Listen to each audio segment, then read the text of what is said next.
Yo, what up? What up?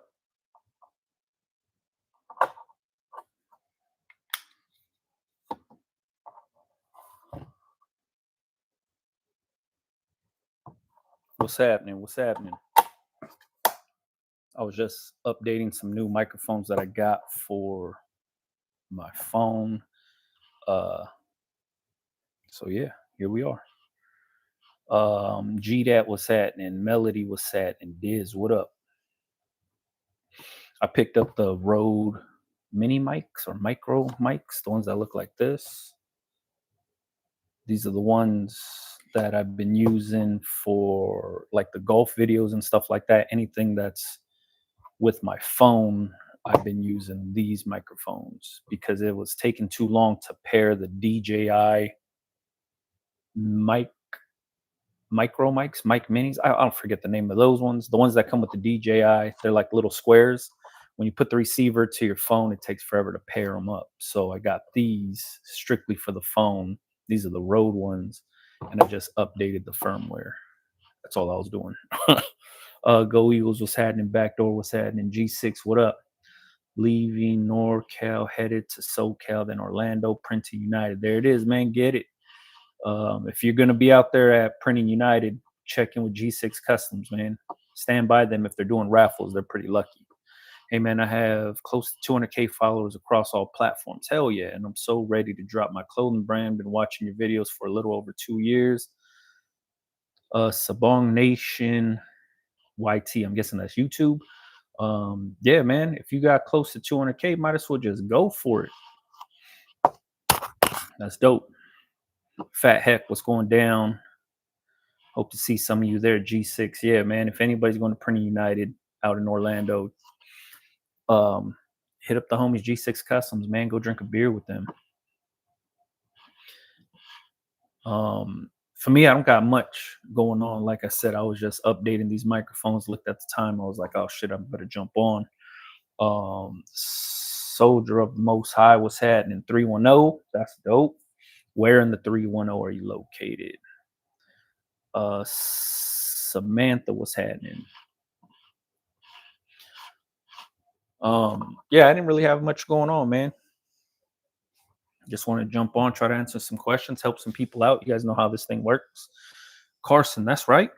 Where at in Carson? Nah, I ain't trying to get you to put your streets out there. Shout out to Carson though. Let me see. Yeah, if anybody got questions, man, let's get this thing rolling. Oh, good, yeah, man. But shout out to Carson. That's where I be golfing at, man. I be at the Victoria Golf Course. Um, that's where most of my videos be. But the golf videos are recorded at. I be up there early though, like 5:36 in the morning. Stay blessed. See you all in Long Beach in January. Hell yeah. Is Caesar vinyl good? Yeah, any vinyl's good, man. Any vinyl's good. Nowadays, vinyl is to me some of the thinnest stuff you've seen. Like if you come from the old vinyl days, Diz could attest to this. Old vinyl used to be really thick, really stiff, hard to work with. Nowadays, vinyl got way thinner, easy to apply. Almost all vinyl is vinyl. The only thing Caesar's like it's I think they sell Caesar at I know they don't got Joann's anymore, like Hobby Lobby and stuff like that. I think you could buy it out of those places. But when you start looking to like buy in bulk, I would look at places like Atlanta Vinyl and get some of their vinyl because you could buy it in bulk, bigger yards, bigger rolls, stuff like that. And then at that point, it's just like the bigger the quantity that you buy, the cheaper it gets. And then when it breaks down to like per foot or whatever it is, it gets really cheap. My bro, oh, bro, my daughter been helping in the shop. That's dope, man. Family business, man. Everybody getting to work. That's dope. That's what's up. Keep at it. Yeah, man. Golfing's been actually pretty fun for me so far. Just switched to T-Mobile, the free iPad.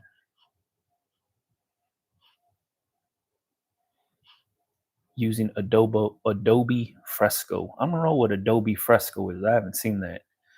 But if you're using Fresco on an iPad, that's dope. I'm guessing you use it with the pencil, with the Apple Pencil.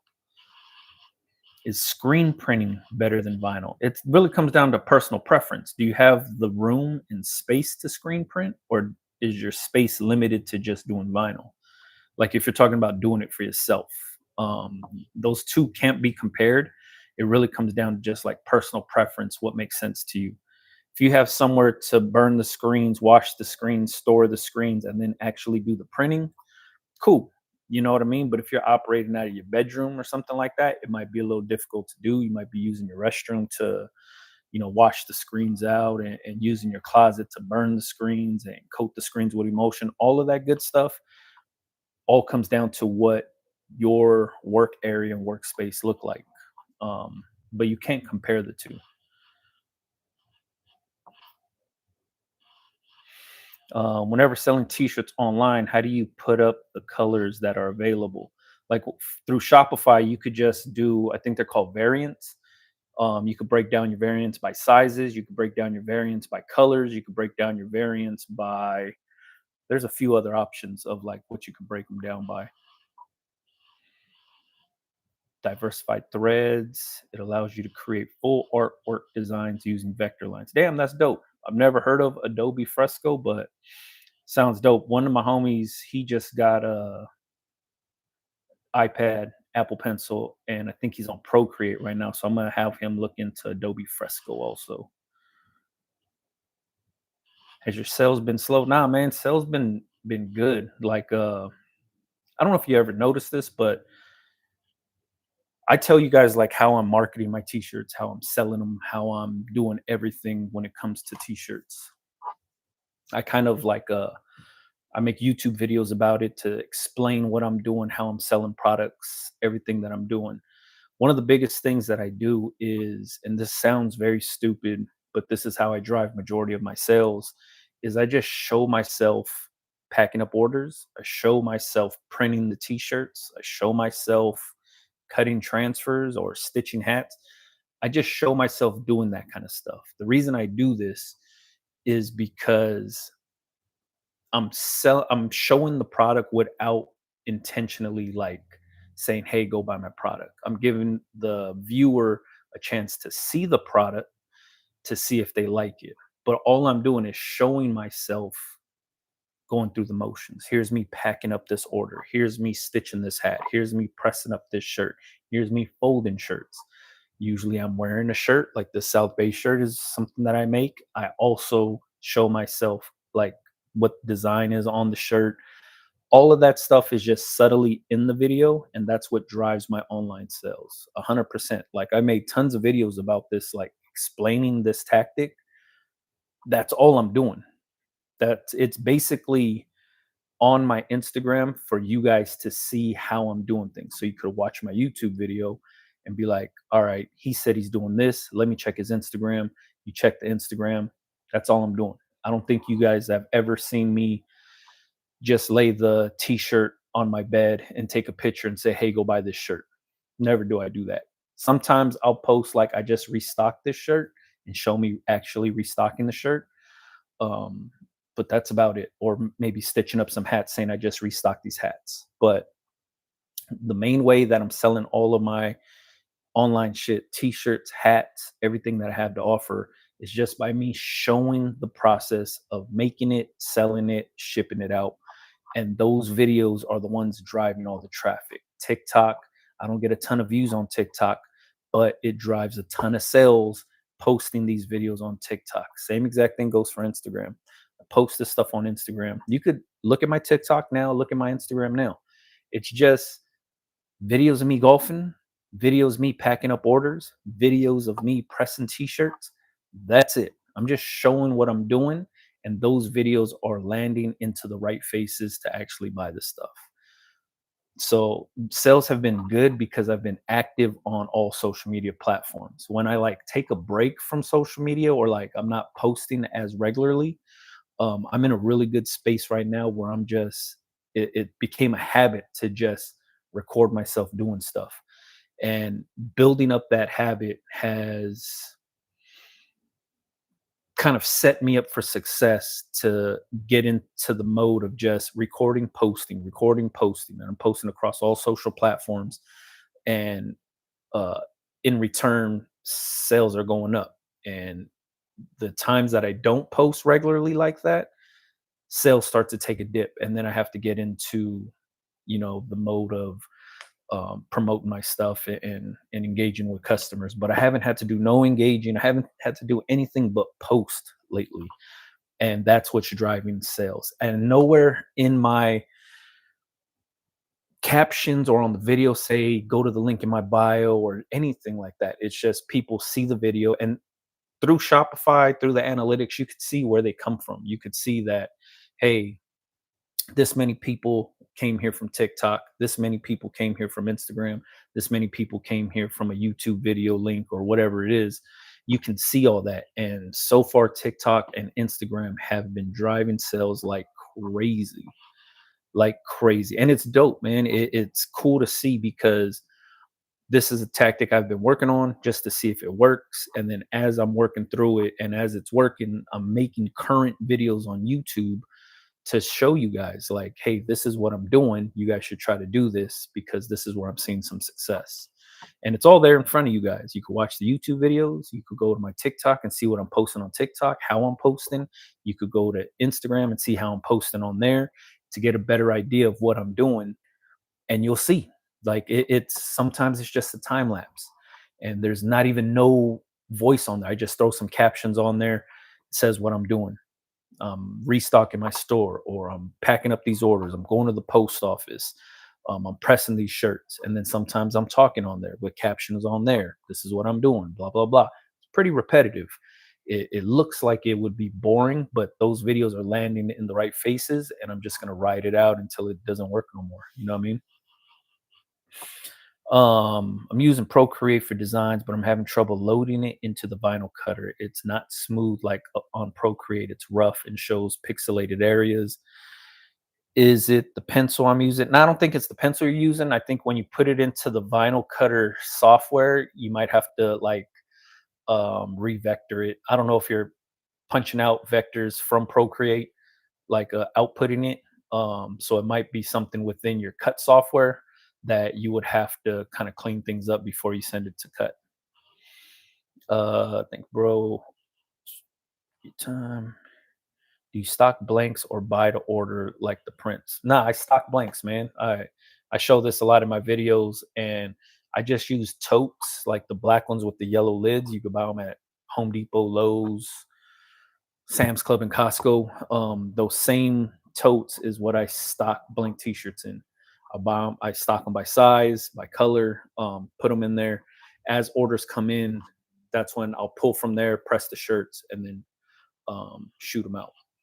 But I stock blank T-shirts, and then as T-shirts don't sell, the blanks just sit there until that size and that color sells. And then when that sells, I take the money from there, and then I buy two more blanks to replenish the one I sold, and then to re-up to add to the inventory.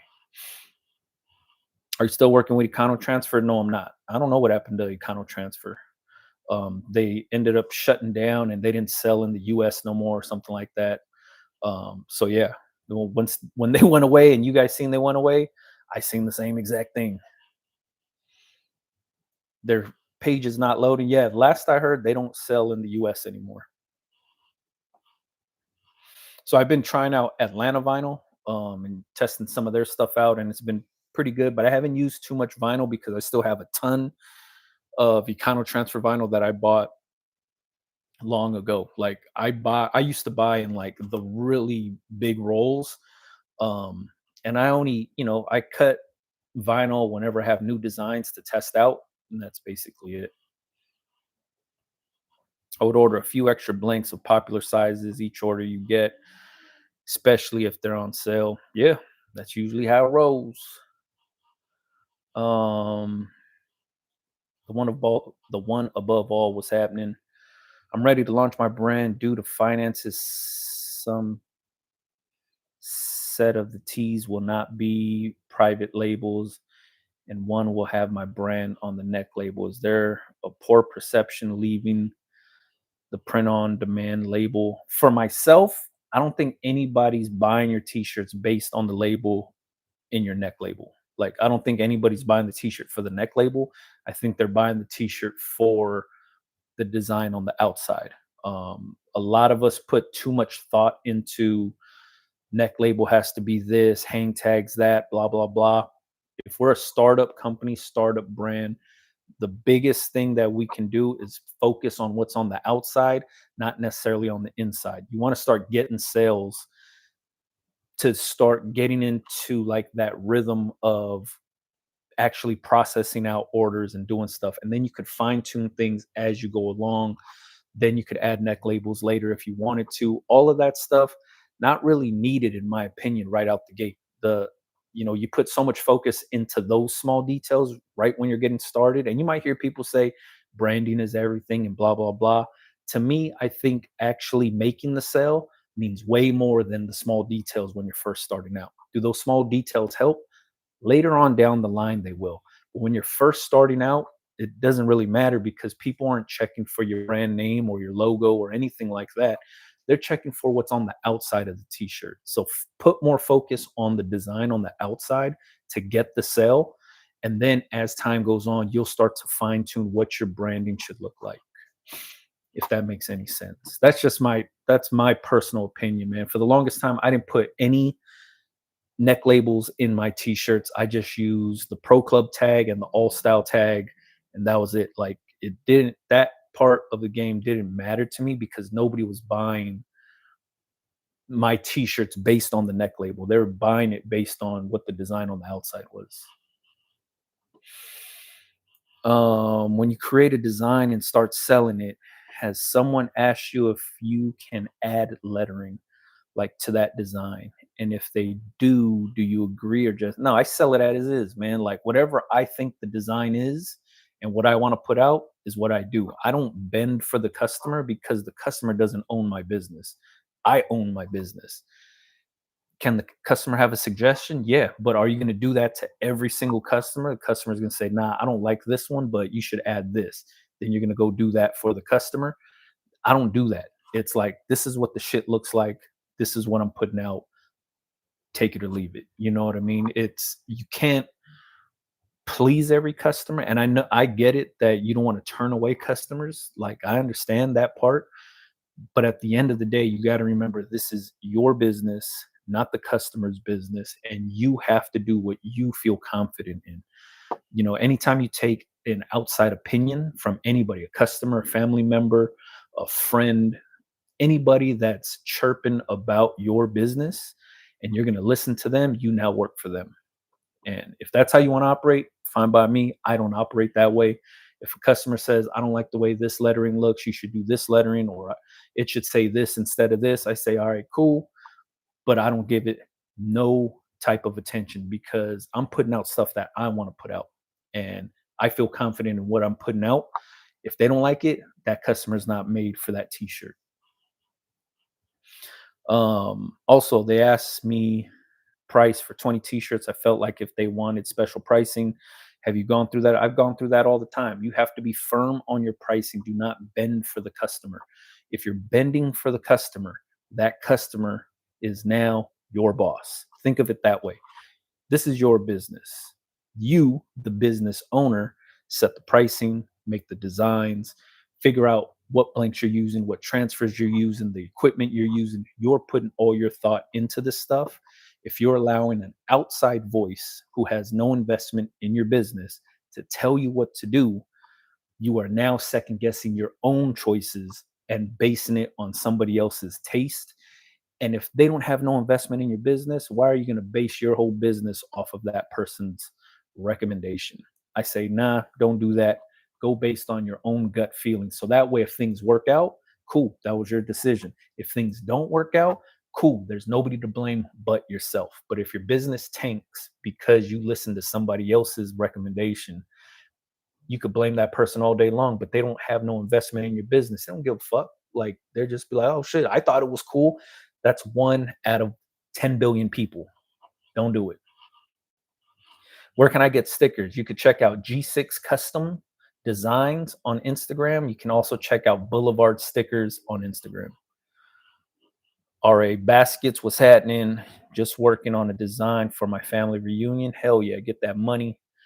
Family reunion stuff is always pretty easy to do. Kind of easy money. I used to do a lot of family reunion shirts, not for my family, but for other people's families. That was easy money. What do you think about embroidered patches for shirts and caps? I used to put patches on hats. I haven't did it in a while because I have an embroidery machine. As far as patches on shirts, I don't know how that would look like. I'm guessing like on a polo maybe, because then it'll be kind of like a Lacoste shirt with a little alligator. Because I believe that little alligator is a patch. But on regular t-shirts, I don't know how I feel about that because I feel like the patch might be a little too heavy for the t-shirt. Unless you're using like a really, really heavyweight t-shirt, then maybe. But yeah, I don't do that, so I can't say if it's good or bad. If your customers are into that, go for it. What types of transfers should a newbie start with? Probably DTF. I would go with that. Would probably be the easiest introduction into transfers. You could get into screen printed transfers and plastisol transfers and all that other stuff later, but DTF is so accessible now. That'll be a good way for you to learn how to press some t-shirts, um, get an understanding on pricing, and get an understanding on how to use gang sheets and gang rolls. So I would say try out some DTFs and see what happens. I got a request for DTF on 100% polyester shirts, customer provided for heavy outdoor use.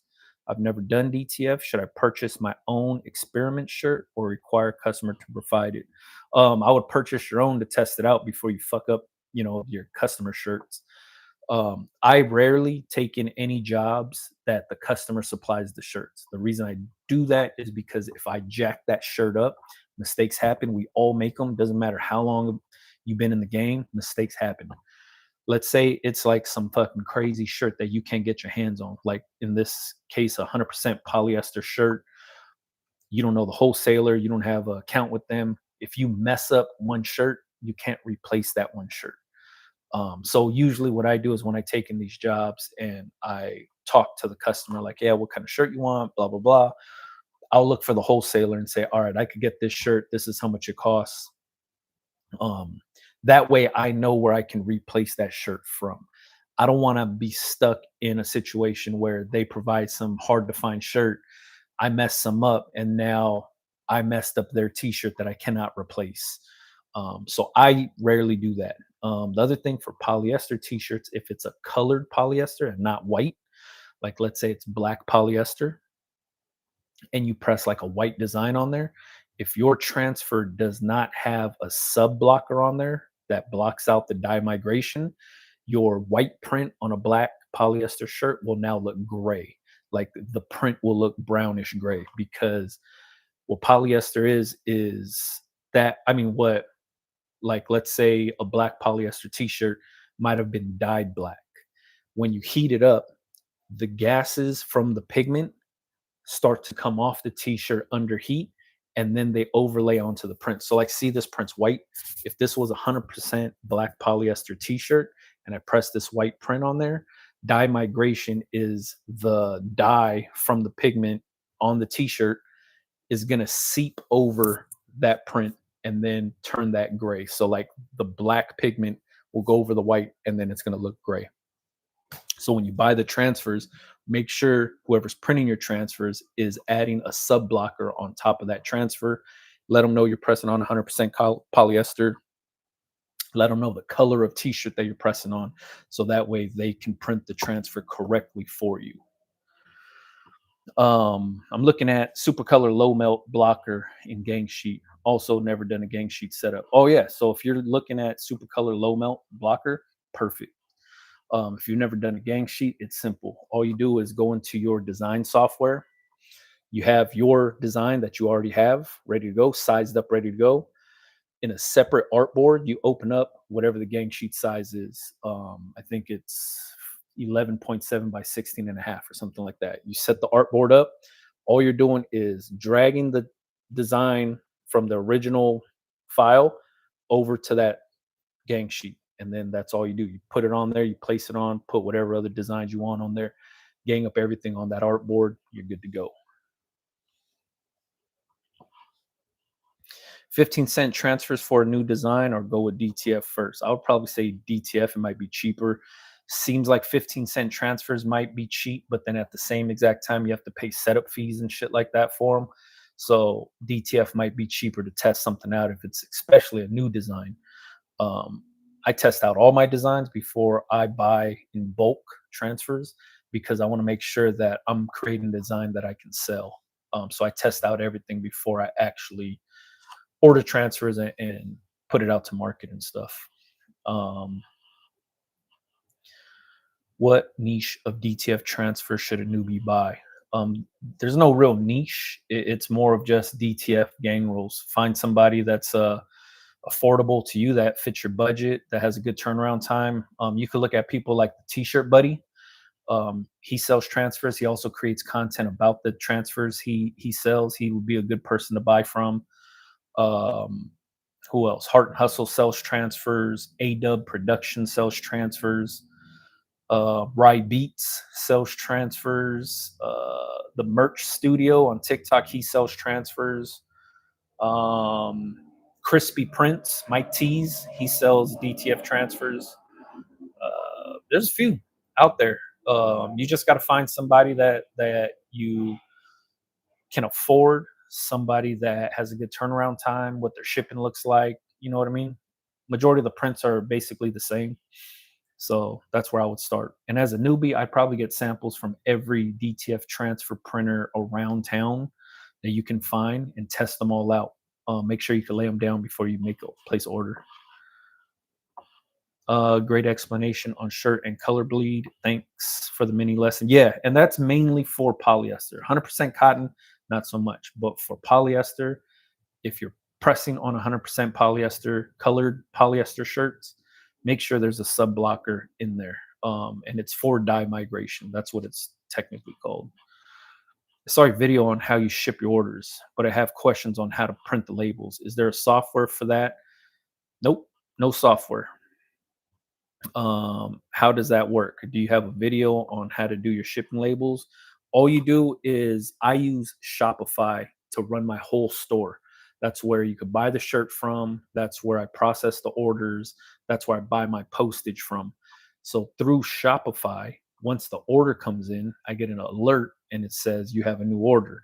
I go into my Shopify dashboard, click like if they picked standard shipping, priority shipping, whatever that is.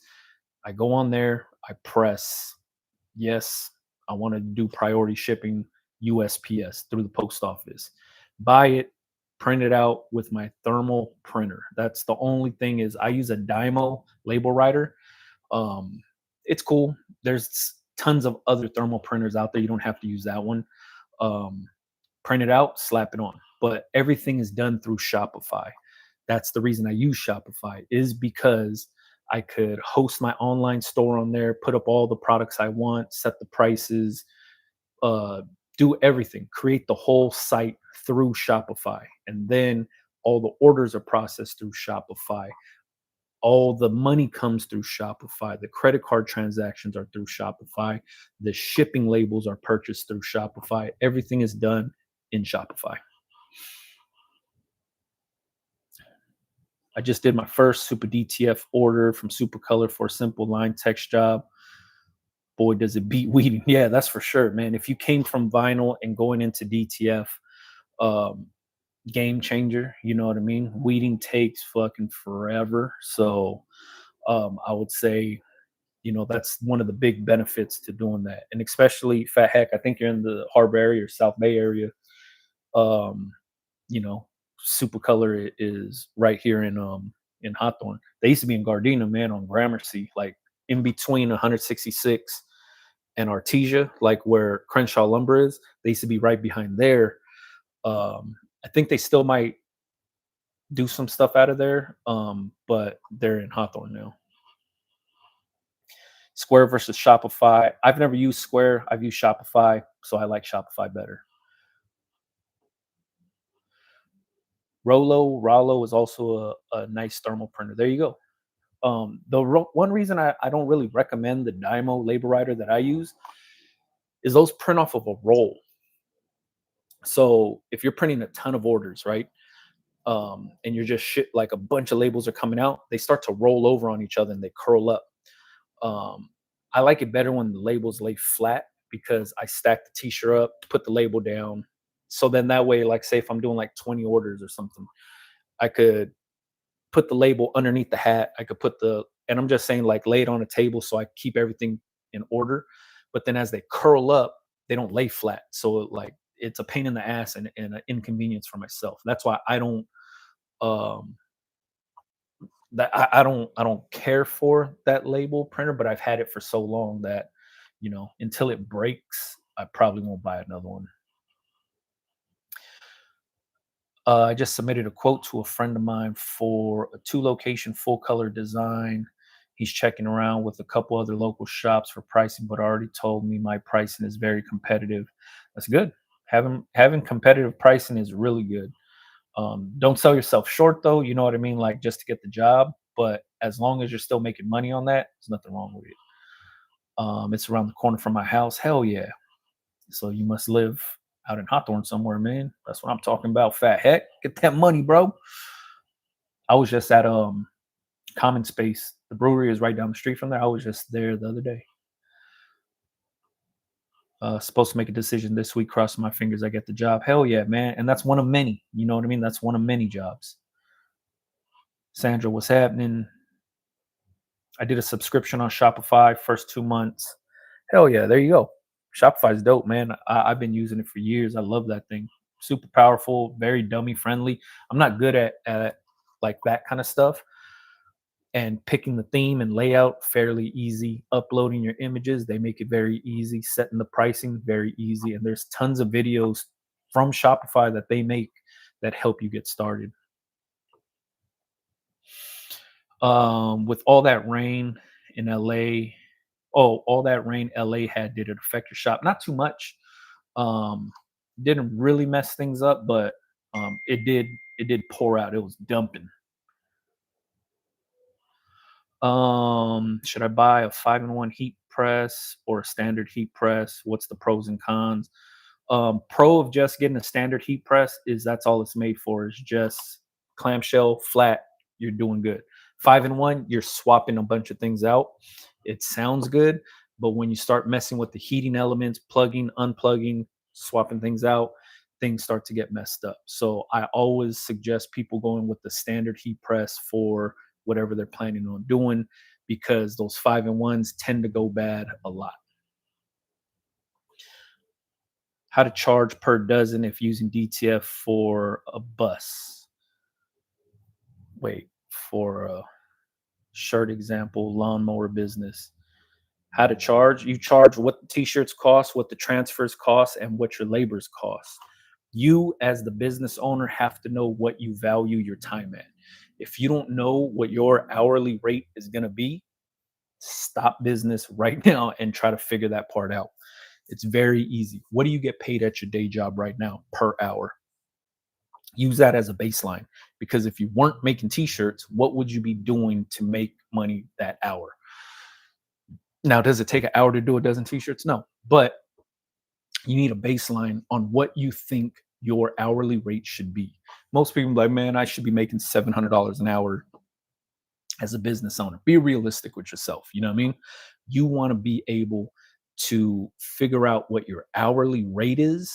So then that way you can charge 100% for your materials, meaning your blank t-shirt and your transfers will be covered. The customer pays in full. You won't have to eat the cost on that. Your labor on top of that is you pressing the shirt, you picking up blank t-shirts, you picking up your transfers, you cutting the transfers.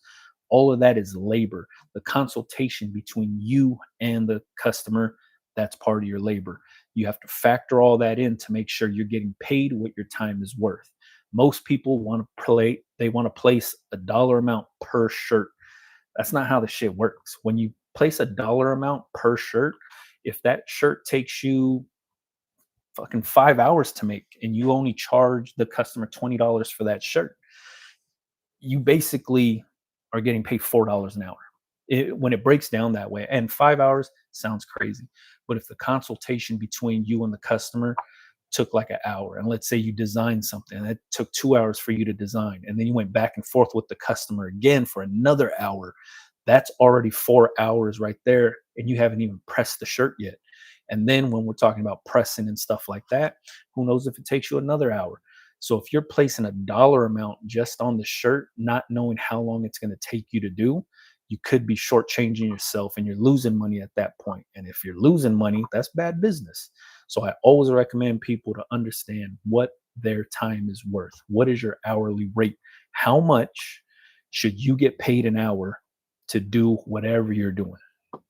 Now, when you use your day job, for example, when you interviewed for your job, and let's say you go to the interview, the shit goes good, you want the job, and they say, all right, uh, Jesus Ventura, we're going to pay you $6 an hour to do this job. You have the decision to be like, nah, hell no, that shit's not worth it. Like, I ain't trying to do that job for $6. That's you placing a value on your time and saying $6 is not worth your time. You agree to whatever, like, let's say they said, all right, Mr. Ventura, we're going to pay you $20 an hour. And you say, all right, I'm going to take that job. That's you agreeing to the value that they put onto your time, saying that you, Jesus, is worth $20 an hour. That's basically what you're doing for your own business. You're figuring out what your time is worth. And you can't base it on what I charge hourly, what the next man charges hourly, because we have different sacrifices we make. We have different experiences and skill levels and stuff like that. All of that factors into it. So you have to find out, what do you value your time at? What's your hourly rate? What should you get charged, or what should you get paid per hour to make it worth it for you, the business owner? Don't let nobody tell you what to charge for that shit. Nobody knows what your value is except for you. Don't listen to nobody on YouTube saying, hey, you should charge this much an hour, or you should charge this much for 12 shirts. If somebody can bang out 12 shirts in 10 minutes, but it takes you 2 hours to bang out those 12 shirts, that's not going to add up, right? That evaluation does not compute to what you're doing. So please do not listen to anybody on YouTube. Don't even listen to me when it comes to pricing. I'll never tell somebody this is what you should be charging for your shirts, because I don't know you guys personally. I don't know what your life is like or what your situation's like. So I'm not going to be an asshole and tell you, oh, you should be charging this much an hour, because that's me placing a value on your life. And I know nothing about you guys. I would never do that to y'all. How to show? Oh, let me see. I live on Redondo and Western. Hell yeah. But I still refer to it as around the corner. That's what I'm talking about, man. Um, Man, my brother used to live right there too, right by the bank, right behind the, it used to be a Save-Ons or CVS. Um, but yeah, right there off of Western and basically Redondo. I grew up on 166 in Western, man. Um, Thanks for putting all this up on game. Yeah, man, not a problem. First time running a brand, going on a year and a half already. I know I still got a lot to learn. Oh man, I'm still learning. I've been at it for years and I'm still learning.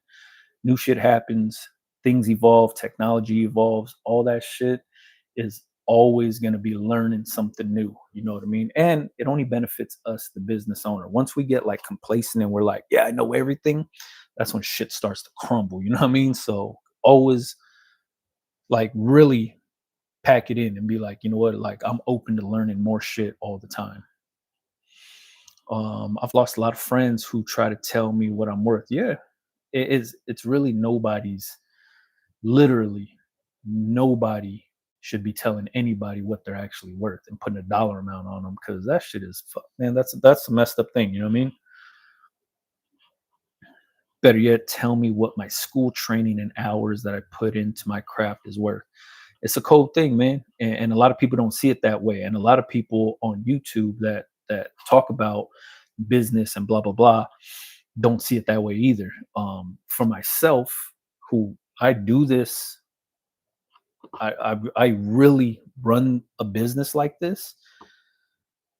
That's the very first thing that I always do is I won't bend for a customer. I won't fluctuate my price to get the job in house.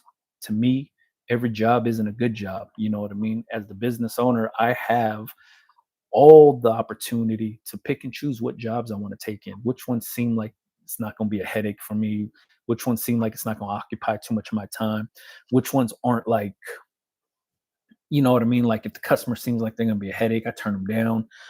I turn away a lot of work, and not because I'm full of myself and I think I'm better than everybody, but all money ain't good money. Some jobs ain't worth the headache, and you know, and if it's gonna ruin my mental health and my well being, man, I ain't gonna take that job in.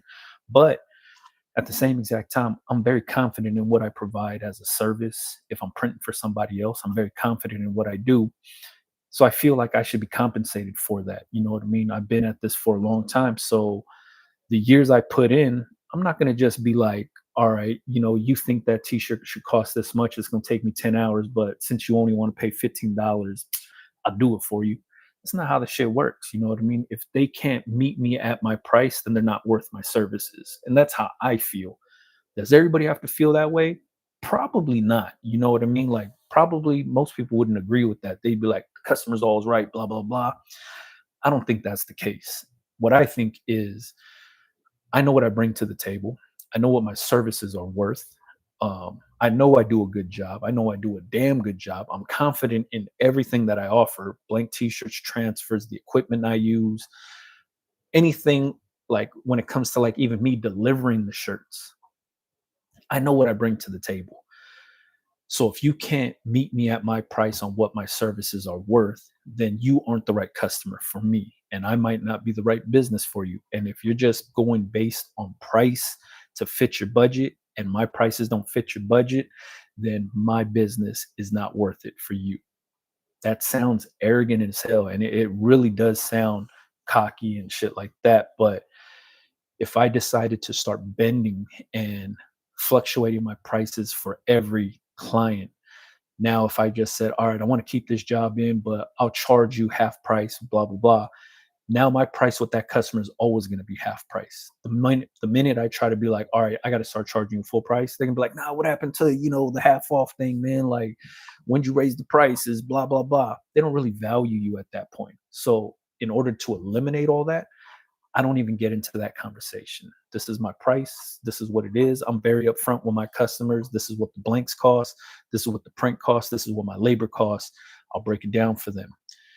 If they don't care and they're like, all right, cool, that means they're trusting me with their job and they're trusting me to get it done on time, if not earlier. And I always deliver earlier. I always deliver. Just I try to take the guesswork out of everything for the customer, right? The customer just says, I want these t-shirts printed. I need this many of them done. And I want them in this color and these size ranges. Easy call. I take that shit in, I'll do it for you. And once I do it for them, I make sure the shit goes a little bit smoother than, you know, than if they went to another company. Like if they went to a screen printer down the street and the screen printers tell them, oh, it's going to take me like 3 weeks to get that done. I'm be like, shit, I could get this shit done in a week and I'll probably deliver the shit in 5 days. You know what I mean? So then that way they're like, oh shit, I don't have to worry about nothing going through that dude. I don't mind paying more, or I don't mind paying him to do it, because the attention to detail, the quality service, all of that stuff is what they're getting for that price. So once you find out what your time is worth, what you can offer these customers, run with that shit and you lock it in, man. You got like, don't, please don't fold for any customer. No customer out there is worth it. Man, I turn down like if you ask the homies that work in my shop, we get a lot of celebrity clientele that ask to get some stuff done. Maybe they got a tour coming up, maybe they're an athlete and they're trying to get some shit for their family and they think they're going to get special treatment. It's not that I think I'm better than them, but I can't treat them any better than my other customers. They got to get in line like everybody else. I'm not going to prioritize somebody else based on what your celebrity status is. Hell no. Like, because my customers that have been rocking with me for years, I'm not going to shit on them just because you're a celebrity and let you cut the line. That's not how my shit works. I'm treating everybody the same. Everybody gets charged the same exact thing. And if you really want the shit done, you have to work with me. Like, I'm not going to be doing the shit, like doing some extra favors and shit for you just because of who you are. It don't work that way. And we turn down a lot of that work, man. I'll tell you this shit. We get a lot of it. Nah, I don't want to say we get a lot of it. We get those requests kind of frequently. Sometimes we do them, sometimes we don't do them. But it all depends on what we got in the shop. Appreciate your videos. Appreciate that. Commerce raised. The one above all. Appreciate that. Love your work, brother. Love from. I know it ain't Melbourne, Australia. I want to say it's Melbourne, right? Let me see. Let me know if I'm saying that right. Brad Watkins. Shout out to Australia too, man. I want to make it out there. Uh, what setup you use to film videos or any social media content? I use my phone. There's an iPhone 16 Pro for like short form stuff, TikTok, Instagram, vertical videos, YouTube shorts, anything like long form, like actual YouTube videos, 10-minute, 15-minute videos. I use Canon M50, and then I use DJI mics. And then if I'm like filming stuff in my shop, if you watch any of my shop life videos, the shop life videos are filmed on the DJI Osmo Pocket 3 camera with the DJI mics. When I record phone stuff, like if you watch any of my golf videos, I use these little Rode mics, these, with my phone to film the golfing videos. I use mics like this. This is kind of the same thing, where it's like a wireless lavalier mic. Plug it into your phone, computer, plug it into whatever. But that's the setup that I use for my videos. Nothing fancy. This phone, I'll lean it up on stuff.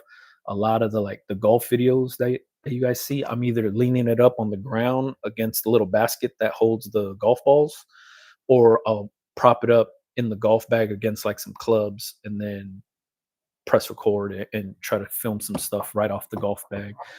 You can get tripods for cheap on Amazon. You could get these little microphones like the ones that I'm wearing right now. This is like 20 bucks. Comes with two. And it also works with the old iPhones, the lightning ones that take this plug. And then the other plug is the USB-C plug. $20, fairly cheap. It's like a no-name brand one. It's like the Chinese version of like these Rode mics. This is like a name brand one. This is like a cheap one. These cheap ones do just fine. The reason I don't use these cheap ones with like going out golfing and stuff like that is these don't have a clip. These are just by magnet. These ones right here are like a little alligator clip. So I could like just clip it on my shirt real quick or on my hoodie or on my hat. This one is just strictly magnets. Hopefully that helps you out. I'm having a hard time pressing hats. I got the Heat Press Nation automatic after watching your videos, and some hats, the platen just sucks. It's better on dad caps, but those hard edges keep leaving marks. You got to adjust your pressure. And then outside of adjusting pressure, you got to understand the material in the hats. So if the hat is made out of wool or acrylic, it's going to melt under the hat. If it's made out of cotton and polyester, it'll do fine under the heat. But you have to adjust your pressure, and then you got to make sure there's no gap underneath the hat. So like if this is the bottom platen and then the hat's on top, if there's a little gap like that and you could press down on it and there's flex in it, you got to change out that bottom platen for another one. So when you change it out for the other one, if you have to go bigger or smaller, anything to fill in that gap. And like, let's say you still can't fill in the gap and you don't have the press that has removable platens, use mouse pads, use a rag to fill in that gap. You just want like a solid pressing base and you'll be good. But yeah, pressing hats is tricky. The thing that a lot of people do is they want to like smash the hat down under the heating element. But what you're doing is that's how you're creating creases. That's how you're creating hard edges and stuff like that. So adjust your pressure and then make sure you know the material of the hat that you're pressing on, and then trial and error. That's all it is really trial and error. And then when you get it down locked, then you write the shit down. Like, all right, when I use this certain hat right here, if I use the Yupong 5-panel trucker hat this is the platen that I used, this is where the pressure was set at, and just mark it with a Sharpie on the thread of the little screw knob. I would just mark it. That's how I do it. And then I know anytime that I do that, I go to the red line for that single hat. Or if I use the auto 6 panel, whatever hat, I know by testing it out what pressure I need to be at, what platen I need to use for whatever transfers I'm using. Hopefully that helps you out. The one above all, I need that cheap mic. Yeah, man, cheap. Just look up like lav mic, LAV mics on Amazon. Lav mic for phone, whatever your phone is, you'll find some cool shit on there. I would like to take this opportunity to express my appreciation for the knowledge you impart to us. Your commitment to sharing insights to the best of your ability is truly commendable. I appreciate that comment. It also sounds like Chat GPT wrote that comment, but yeah, I appreciate it, man. Like these lives, especially these lives, are mainly made for you guys. Trying to answer as many questions as possible. I keep trying to read the chat to see what questions are being asked. So then that way I could try to help as many people as possible within an hour. You know what I mean? Also, I need a graphic designer that specializes in hat and tee designs. Can you share some contacts? If you've ever looked at any of my videos, any video on YouTube, the I've have graphic designers listed in my description box always. Nobody ever looks at that. People think like, oh, if I go to the description box, I'm gonna get sold something. There's free shit in there. There's a ton of shit in my description box. Graphic designers is one of them. Where I get my fonts is that's one of them also. Equipment I use, vinyl I use, anything related to my business, and I think that could help people is listed in there. They're like it always has been for years. It's been in there. Take a look.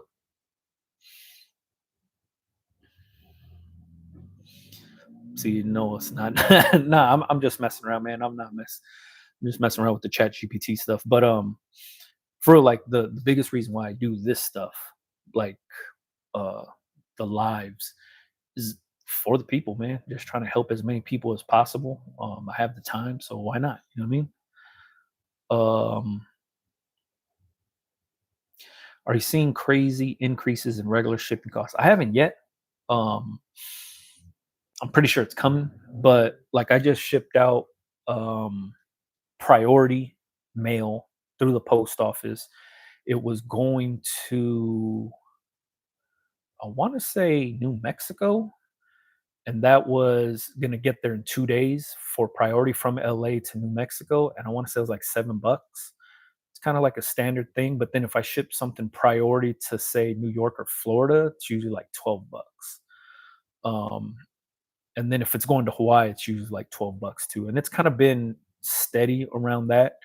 Now, if it's not priority and it's just like first class ground, um, like what did I just ship out that was ground? I think I sent some stuff to Northern California that was ground. It was going to get there in 2 days. I want to say that was like $4, 4 or 5 bucks. I don't think I shipped anything to the East Coast via ground lately. I'm trying to think, but yeah, I haven't seen like outrageous. Um, but like once again, that's only like two t-shirts, a t-shirt and a hat, something like that. It's not like something really, really heavy. So like let's say if I was shipping like, I don't know, 15 t-shirts or something, I don't know what that would cost. But just my standard poly mailers and boxes and stuff like that, it's usually just, you know, uh priorities usually anywhere around $7 to $12. Um, and then first class ground is anywhere from like $4 to maybe $7, depending on where in the country it's going and how heavy it is. Um, so I haven't seen the price hike yet. I'm pretty sure it's coming though. I'll look more into it. Yeah, not a problem, man. What's your goal with your own brand and how big or small do you want to keep it? For myself, it's just stocking my store. And it's not even a brand. It's basically just me making t-shirts, selling them in a store. I kind of just serve the community that my store is located in.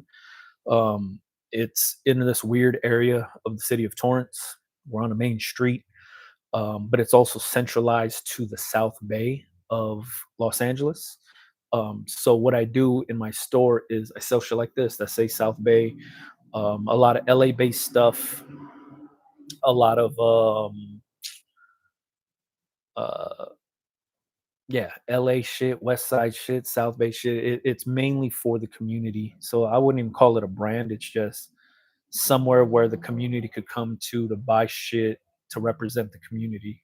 There's nothing like that right now. I mean, there is a few shops around, um, but I do everything in house. I design all the shit myself. I press all the shit myself. I embroider all the shit myself. So everything in my store is basically just me, stuff that I'm making.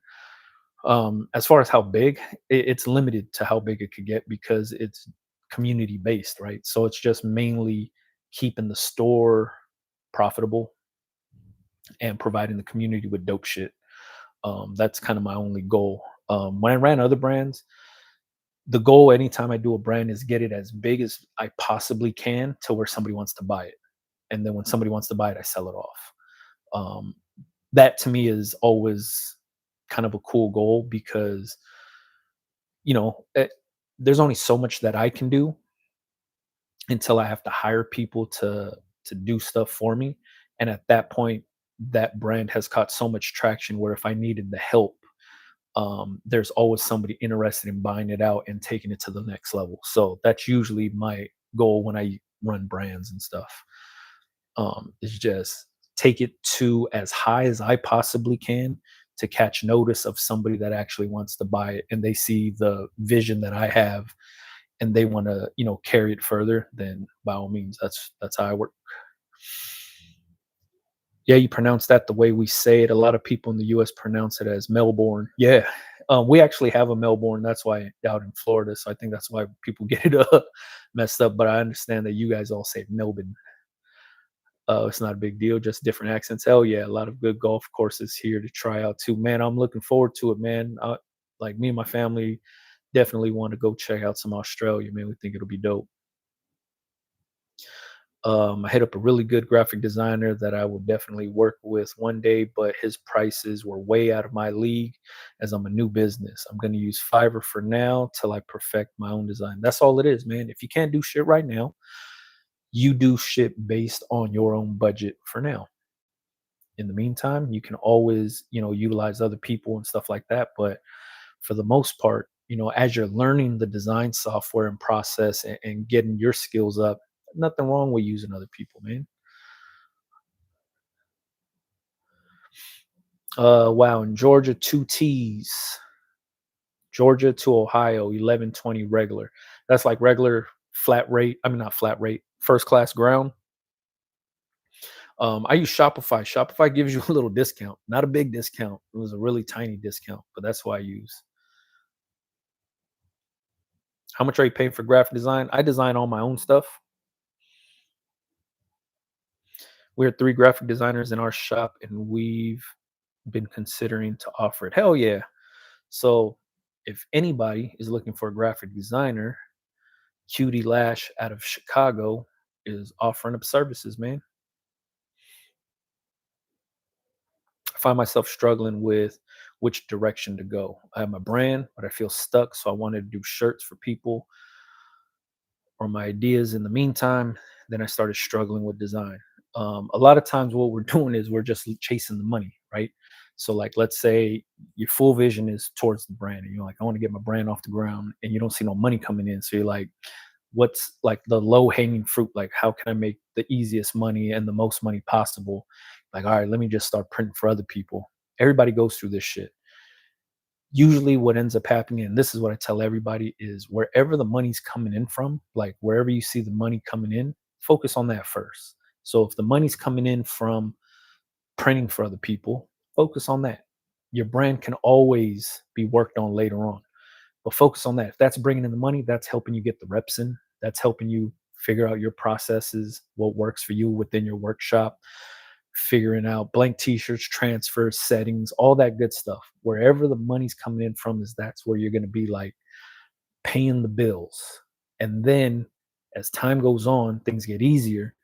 Now you can use the money that you're making from printing for other people to fund the brand. And then While you're printing for other people, you could be working on your design work. You could be working on your brand. You could be working on that shit. You could be testing shit out with the money you're making from printing for people towards your brand. But doing them at exactly the same time is very hard to do. So that's why I always tell people, if you're just starting out, focus on where the money's going to come in from first. If you have no aspirations to print for other people and you just want to go for your brand, focus on the brand. If no money's coming in, you have to figure out what's wrong with it. Is it the designs? Is it your target audience? Is it your marketing strategy? All of these things could play into each other, and a lot of them could just be small tweaks. This design's probably not working in this colorway, or this design probably isn't hitting because you need to tweak it a little bit more, or the marketing isn't reaching the right people and you might be trying to target the wrong people. So all of these things need to play into each other. But if you're not seeing money right away, it's not the end of the world. It's just you have to make the changes, but you have to be real with yourself and be like, I've been at this for a few months.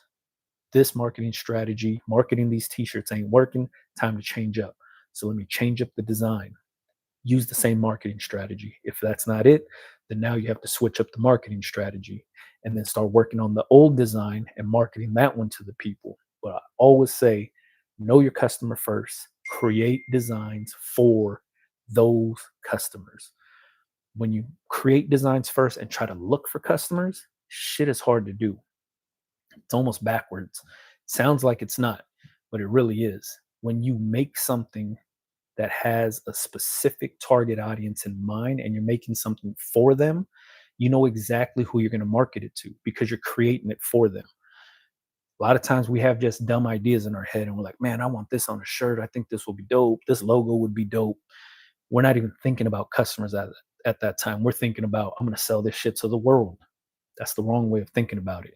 If you want to see money a little bit faster in this business, play to the customers. Know your customer, know your target audience, give them exactly what they're into. That's the easiest way to get the ball rolling for the brand. Always, always, always, always. Customer is the person that's going to be buying from you. So why not make something for the people that are going to be purchasing from you? Um, I felt motivated at first. Now I feel lost. Yeah, feel lost because your brain's going in a million different ways. You're thinking brand. You're thinking print for other people. You're thinking about learning graphic design. You're thinking about learning all this crazy shit, doing all this stuff. You just got to focus on one thing, go for it, and it's all about repetition, getting those reps in, man. Color Media said ShipStation gives pretty good discounts too. Hell yeah! So if somebody's looking for shipping, ShipStation gives discounts.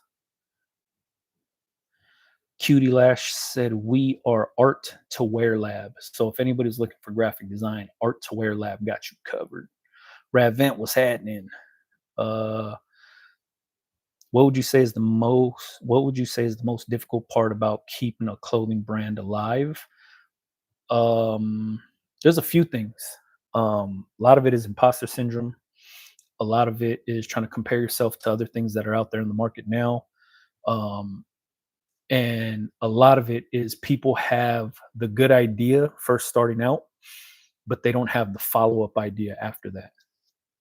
That's why I'll say, if you know your audience, if you know who you want to sell to, you'll always be able to create for that group of people because you know what they're into. You already know everything about them, their interests, what they like to wear, how they like to wear it. So you can always create for that audience. But if you don't know your customer base, you're basically just fucking throwing shit out there and hoping something's going to catch on. I, on the other hand, don't like doing that. I like getting to the money the fastest. So what I do is I find a target audience that I want to work with and sell to. I find out everything about them. You can learn it through social media.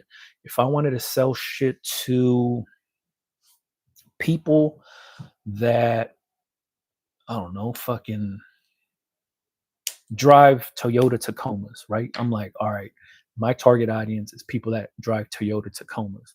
Am I just going to make shirts that say Tacoma on them? No. What I'm going to do is I'm going to figure out everything I need to know about Toyota Tacoma owners.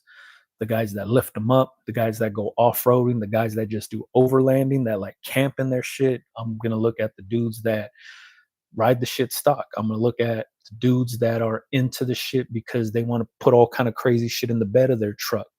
I'm gonna figure out everything about Toyota Tacoma owners, so then that way I can start offering them shit based on what their interests are. So like let's say I pick the guys that lift their trucks up and they do the rock crawling stuff in Tacomas. I'm gonna figure everything out about rock crawling, hands down. And not every Jeep and truck. I'm talking about just Tacoma owners. So that way, when I see Tacoma owners that are specific into crawling up stuff, I'm going to figure out their lingo. I'm going to figure out the shit they're into, the color of trucks that they like, the ones that they dislike, the ones that they hate on, the ones that they love and cherish. I'm going to figure out everything, the lift kits they use, the size of tires they use. I'm going to figure out where they're doing the rock crawling at. All of that information is for myself. So then that way I could create t-shirts based on their interests within that little group of people. Can it grow from there? Hell yeah. Now I don't even have to do Tacoma owners. I could go to Jeep owners now and do the same thing to them. And then on top of that, I could go to the Tacoma owner that just lives in Hawaii, that owns it, that lifts it up, that rides the shit on the sand, that is into a different look of the Tacoma, and then sell just to them. And then from there, I could go to the Tacoma owner that has the camper on there, that he sleeps in it with his family and he goes camping. He doesn't necessarily go off roading, but he's riding in the dirt. I'm gonna go to the guy that lifts his truck up but never takes it on the dirt. And he only drives it around on the streets and he washes it every weekend. He just likes to look. All of that I just said right now is a bunch of different groups of the same person that I could be selling shirts to. And it's as easy as that. It's as easy as that. Once you start to dig in on who you want to sell to, I want to sell shit to people that are into lowriders. I'm going to go from the guy that only rides Cadillacs, I'm going to go to the guys that only ride 80s Coupe de Villes. I'm going to go to the guys that only ride big body Cadillacs. I'm going to go to the guys that build crazy hoppers. That's just one small little group of the lowrider community that I could be tagging up with that only like Cadillacs, and I could make t-shirts related to them. It doesn't even have to say Cadillac, but I could put stuff on there that says something that only speaks to them. If I'm talking about, like, let's say somebody that has like an 85 Cadillac that's like 90'd out. That's something that Cadillac owners know. Lowrider Cadillac owners know that if you 90 out your 85, you know what that means. So if that just said 85 lakh 90'd out, those people are gonna be like, oh shit, man, I know what that is. Like, I own one of those. I want that shirt. Or that's my dream car. I want that shirt. Easy as that. That's how it works. And that's just one small group of lowriders. And then, like, let's say I wanted to go to just guys that ride nothing but Impalas, or I wanted to go to guys that ride nothing but G bodies. And those G bodies are LS Monte Carlos, or Regals, or Cutlasses, or two-door Caprices. All of that could just be like knocking shit down in who I want to sell to, figure out their interests, and you can find it all on social media. You can find everything I just talked about on Instagram right now by just going to the search bar and typing in TRD Tacoma Overland or Hawaii Tacomas, and you'll see every Tacoma in Hawaii, the owners posting their trucks. Those are all your customers. You could be selling to them. You could do the same thing for Cadillacs. You could do the same thing by just typing in Coupe de Ville. You could do the same thing by typing in G body. You could start selling people to guys that do the takeovers and the donuts and all. It's crazy how much you could really just dig into a certain group of people to sell to.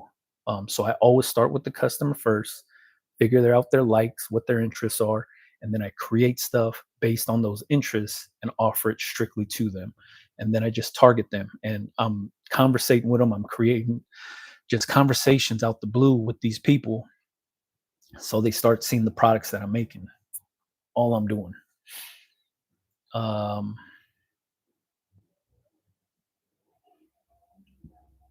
Good day, Brando from New Zealand. Shout out to New Zealand, man.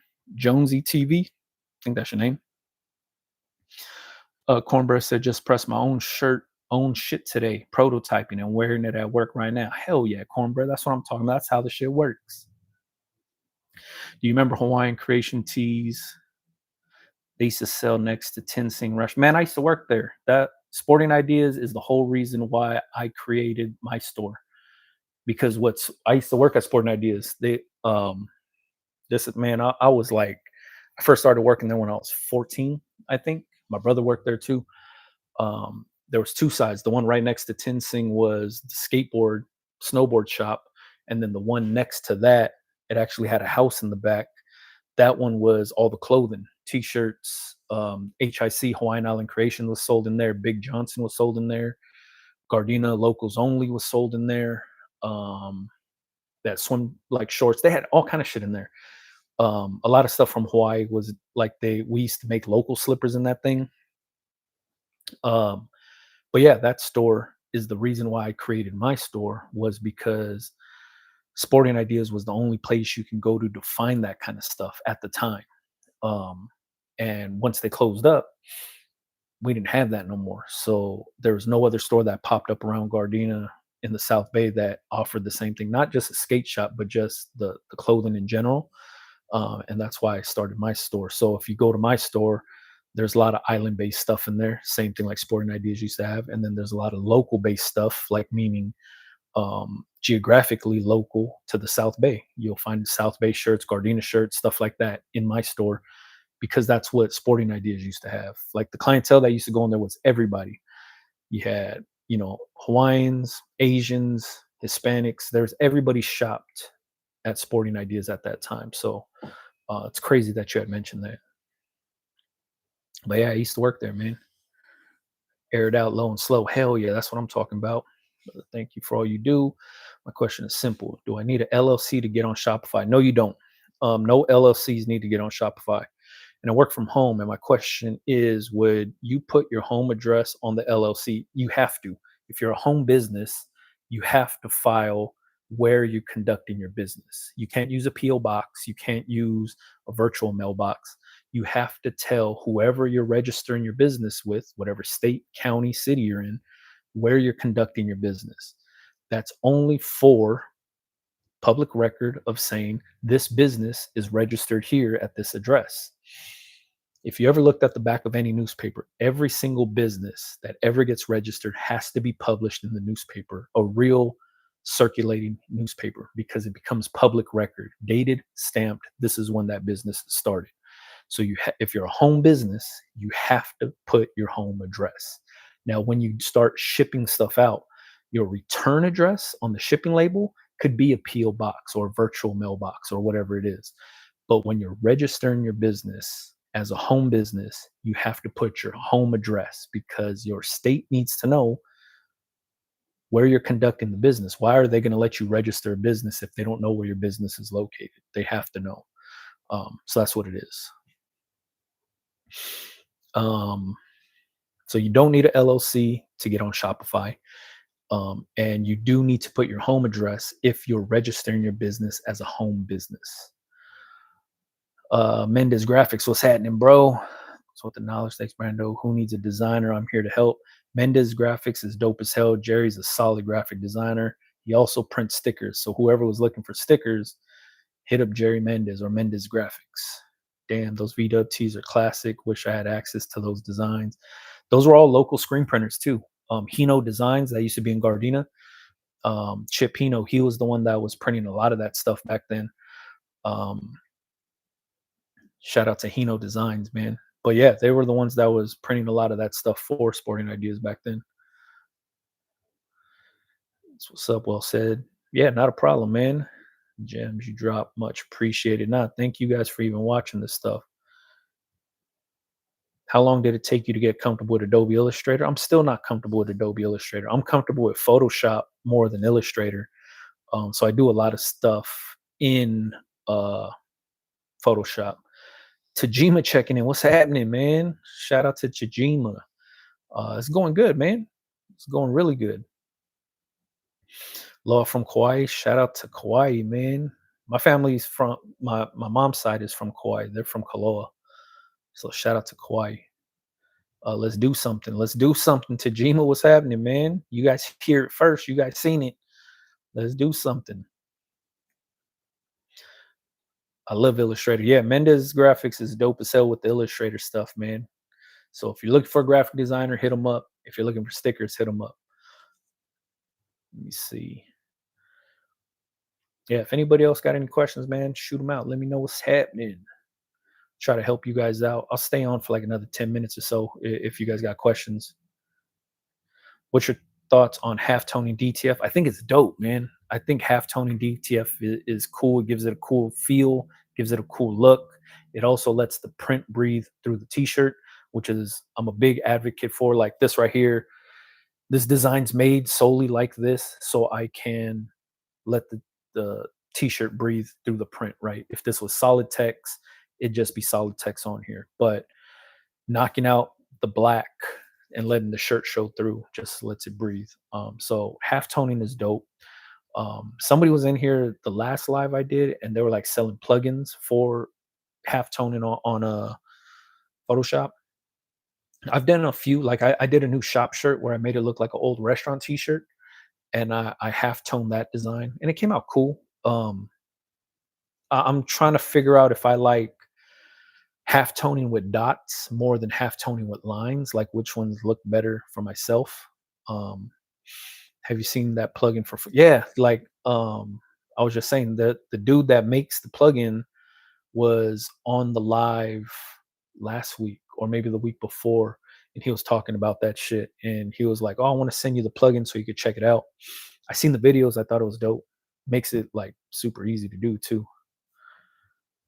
What video channel do you recommend to watch for halftone? That t-shirt dude. That underscore t-shirt underscore dude. He used to go by Screen Printer Mike, but he's on YouTube. He's also on Instagram and TikTok. He does a ton of half toning videos. Really, really clean, really easy to follow. Super smooth voice when he's talking. He'll like walk you through the whole process, show you what he's clicking on. Um, really solid. And I think he might have plugins also or something like that. But yeah, I'll check him out. That t-shirt dude. You'll understand when I say like his voice is dope. Like he has like when he's talking into the mic, the shit just sounds fucking mellow as fuck. It's cool. I gotta try half tone. Yeah, man, try this shit out. It lets the t-shirt breathe, you know what I mean? Half tone is life, man. I got it down in Photoshop thanks to that t-shirt. Look, man, Mendez even watched that t-shirt dude too, man. Shout out to Screen Printer Mike. I don't know if he tunes into these live streams, man, but that dude's cool. I had a chance to meet him at some of the at the trade shows. He does a podcast at the trade shows. Shout out to Burning Pallets podcast.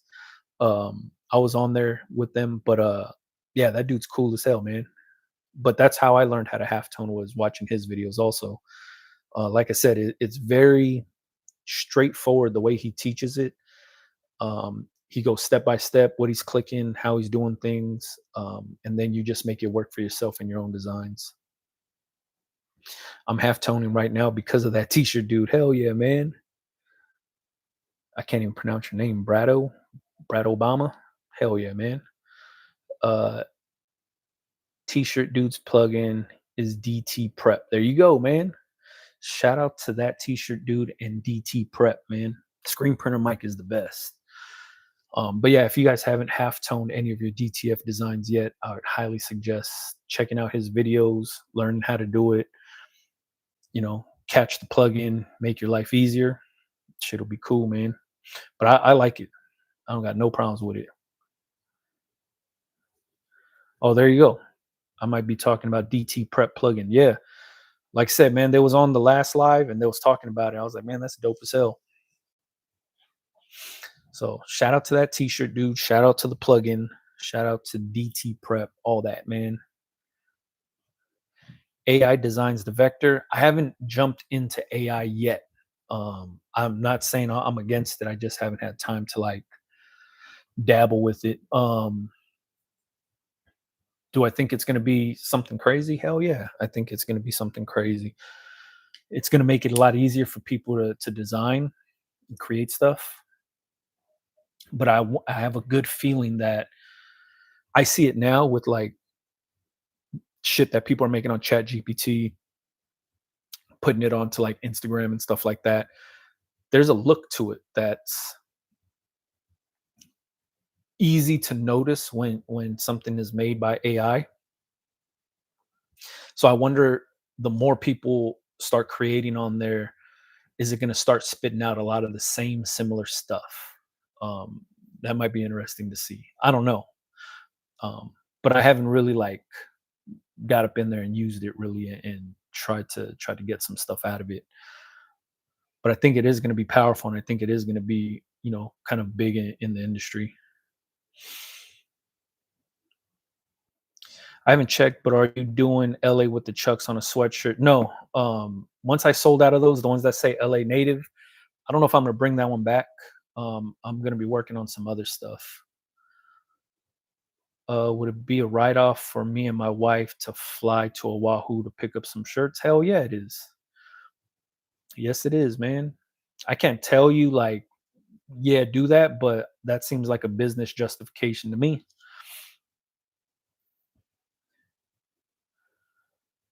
Which t-shirt is your favorite one from the ones you made? Like the ones I designed. Um, some of my favorites is like the LA with the Chucks, that the city don't love you. That one's a cool one. That's a fan favorite. The West Side shirt's very popular. Um, some of the other stuff that I've done in the past was like the old Warrior Bloodline t-shirts that I made. All the iconic shirts that I did for the Leftovers brand back in 2017, the where I did like silhouettes of people without their faces. Those ones were dope. Like the Coogee sweater one was dope. Cheech and Chong was cool. I did a Kobe and Shaq one.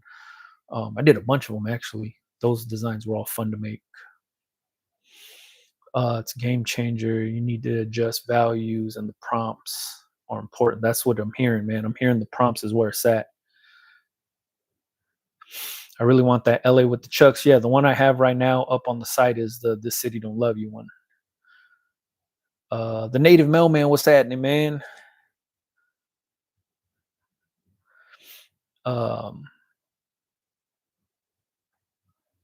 Daryl Williams, appreciate you, man. Straight from Milwaukee. Appreciate you for jumping on, bro. I'm gonna write off hella food. That'd be the move, man. As long as you're talking business, you know what I mean. That's how it works. Like that's why it's important to hire a CPA or like a tax preparer, so you could like really ask them throughout the year, hey, can I do this? Or hey, is this, can I write this off? And they're a professional at it, so they could tell you, yeah, you can, or no, you can't. You know what I mean? Thanks for everything. Yeah, man. Thanks for jumping on. What accounting software do you use? I don't use no accounting software. I use Shopify for everything. Everything is done through Shopify. My inventory, every little feature that Shopify offers you in the Shopify platform, I use. Tracks my inventory, tracks everything for me. That way you don't have to use like a third party or anything else to do anything. Let me see. All right, man. If anybody else got anything, man, let me know. But I appreciate everybody today for jumping on and asking the questions, man. This live was dope. It'll live forever on YouTube. And we do this shit every Tuesday. Every Tuesday, 7 p.m. Pacific Standard Time. Thanks, man, for all the tips and info you always give us. And man, your videos are very helpful. When I need something, just search it on YouTube videos, and there it is. Just anything. Yeah, that's what it is. I appreciate you for saying that, George. Um, if you're ever looking to see if I made a video of something, all you got to type in the search bar is like Big Brando, and then whatever you want to know, and then uh, that's what it is. It's easy to navigate my videos because the way I title them. So if you wanted to know blank t-shirts, transfers, heat presses, just type in Big Brando heat press, Big Brando transfers, Big Brando wash test. If you want to see how transfers hold up in the wash, Big Brando marketing, Big Brando graphic design, whatever. Type in Big Brando first, and then whatever you want to know, and then the videos you're looking for will pop up. All right. Appreciate y'all, man. I really appreciate doing these lives to help you guys out, especially when everybody's asking really dope questions. So thank y'all for that. Catch you guys on the next one, man. Peace.